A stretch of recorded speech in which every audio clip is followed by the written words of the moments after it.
Olá a todos, meu nome é Emerson Luiz Gomes Carneiro, sou professor de artes na cidade de Ponta Grossa, no estado do Paraná, atualmente no Colégio Estadual Ana de Vanir Borato, ministrando aula de artes para o ensino fundamental e médio.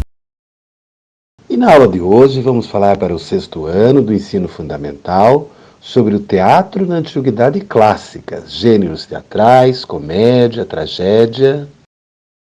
A palavra teatro tem a sua origem na Grécia e ela significa lugar de onde se vê.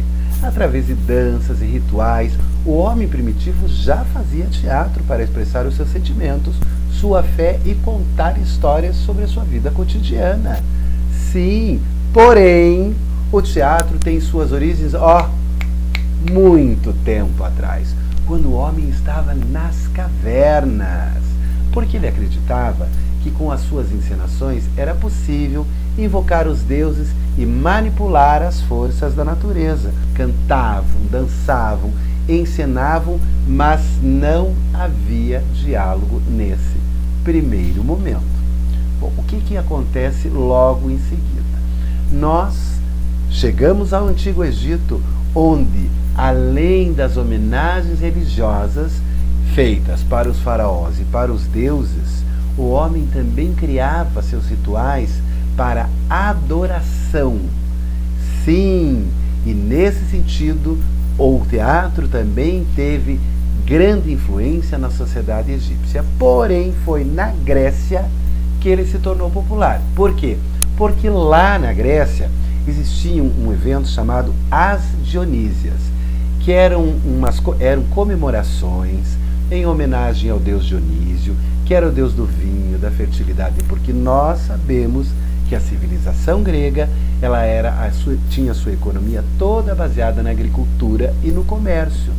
E como o vinho era um dos grandes produtos daquela sociedade, que gerava riqueza, a própria organização social fazia durante determinado tempo, o que a gente acredita hoje que seria mais ou menos na época da colheita, que havia uma cerimônia religiosa que ia de cidade em cidade com a estátua do deus Dionísio, chegava no porto.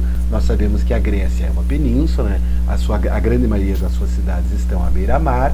Então os homens iam até o porto, carregavam em procissão essa estátua do deus Dionísio até a montanha, onde aconteciam as cerimônias religiosas.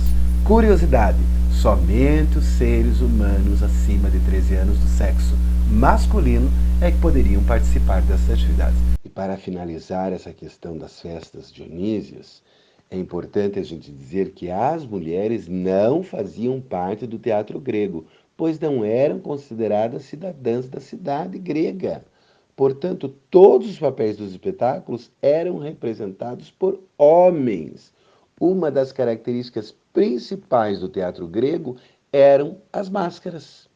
Por isso que as máscaras são importantes nesse tipo de teatro. Bom, durante alguns dias, eles ficavam desenvolvendo tragédias ou desenvolvendo comédias, conforme a organização do evento, que era as Dionísias.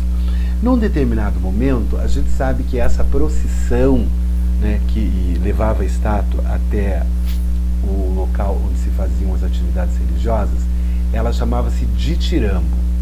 Então tínhamos o coro, onde as pessoas subiam, cantando, rezando, fazendo as suas homenagens até o local onde havia a cerimônia das Dionísias.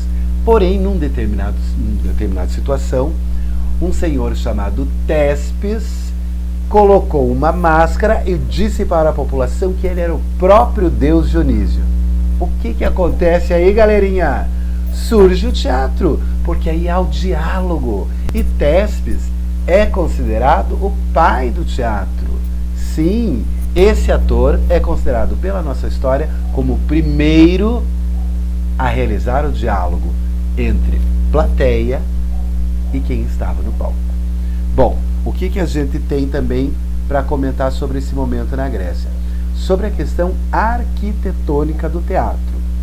O que é a questão arquitetônica? A construção física deste prédio, que ele era semicircular, ele era uma meia-lua, ficava na parte baixa do terreno e a plateia ficava na encosta da montanha, né? O que nós entendemos hoje como um teatro de arena, muito bom para que se projete a voz, ou seja, o ator que está lá embaixo falando,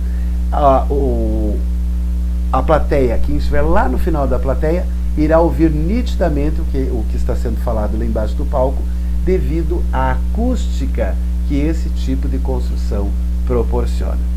Nós sabemos que também o teatro grego influencia fortemente o teatro romano, onde não haverá a questão religiosa como ponto principal da história do teatro em Roma. Não! Em Roma, o teatro ele vai acabar entrando numa característica de grandes espetáculos. Sim, e aí nós vamos ter, por exemplo, no Coliseu, apresentações, lutas, nós vamos ter a participação popular, onde há interação palco-plateia, completamente diferente daquele primeiro momento, fosse na na pré-história, fosse no Antigo Egito ou na Grécia Antiga, onde, a princípio, o teatro tinha caráter religioso. E qual era o significado das máscaras no teatro? Bom, além delas representarem a expressão do ator, as máscaras também serviam como megafone. Sim, para que as pessoas que estavam assistindo pudessem ouvir melhor a encenação que acontecia no palco. Galerinha, é interessante destacar que as máscaras de teatro não eram compatíveis com o tamanho do corpo. Por isso, era necessário aumentar também o tamanho dos figurinos. Bom, eu acho que para esse primeiro momento da nossa aula, nós vamos partir para uma atividade agora que o prof vai convidá-los a fazer o seguinte. Nós sabemos que o teatro é representado por duas máscaras, não é mesmo? A máscara da comédia, onde o rostinho está sorrindo, e a máscara da tragédia, onde o rostinho está triste. Qual é a proposta para a nossa atividade? Vocês vão desenhar, né? O prof vai entregar as folhas e vocês vão fazer o desenho da máscara da comédia, da máscara da tragédia. Nós vamos recortar, pintar e aí a gente vai trocar com os coleguinhas, tá? Tudo bem para a nossa primeira atividade? O prof gostaria muito de agradecer a presença de vocês na aula de hoje, tá bom? Um grande abraço, pessoal!